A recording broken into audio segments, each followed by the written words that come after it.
Kansara DTV news ગુજરાતીમાં આપનું સ્વાગત છે। નજર કરીએ આજના મુખ્ય સમાચારો।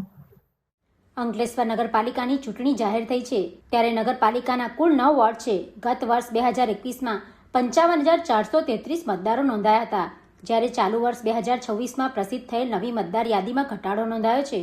ગત વર્ષ 2021ની મતદાર યાદીમાં કુલ 55,433 મતદારો હતા, જ્યારે વર્ષ 2026ની વોર્ડ મુજબ પ્રસિદ્ધ થયેલ નવી મતદાર યાદીમાં કુલ 47,624 મતદારો નોંધાતા કુલ 7,809 મતદારોનો ઘટાડો નોંધાયો છે।